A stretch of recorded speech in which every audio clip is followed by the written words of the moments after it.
Penolakan rancangan undang-undang yang dianggap tidak pro rakyat sempat membuat suasana politik menjadi tinggi. Ribuan mahasiswa dari Aliansi Mahasiswa Sumatera Selatan bergerak melakukan aksi protes dan demo di depan gedung DPRD Sumsel, Palembang.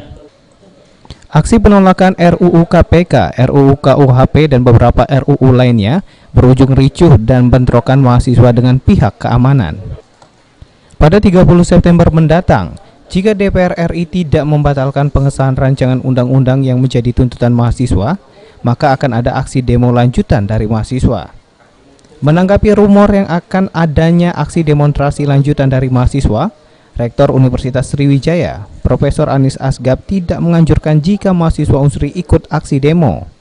Seperti pada aksi demo yang pertama, pihak Unsri sudah menyebarkan surat edaran kepada mahasiswa Unsri untuk tidak dianjurkan ikut aksi. Jika memang ikut aksi, maka pihak kampus tidak bertanggung jawab karena itu berada di luar lingkungan kampus. Edaran itu berlaku terus.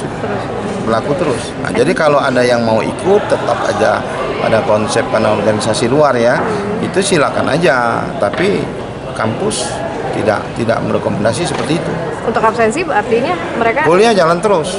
Yang mau itu ya risiko sendiri. Iya, nggak boleh kita mengeksploitasi ya. Lembaga kita kan lembaga pendidikan, nggak boleh siapapun, nggak boleh. Kita harus artinya konsentrasi pendidikan. Perguruan tinggi itu adalah lembaga pendidikan, artinya harus terdidikan, caranya juga terdidik. Rektor Unsri menghimbau kepada mahasiswanya agar menyampaikan aspirasi dengan tertib, karena saat ini bukan zamannya lagi menyampaikan aspirasi dengan cara menggelar aksi demo turun ke jalan. Mardiansyah, PAL TV. Tidak ada satupun anggota DPR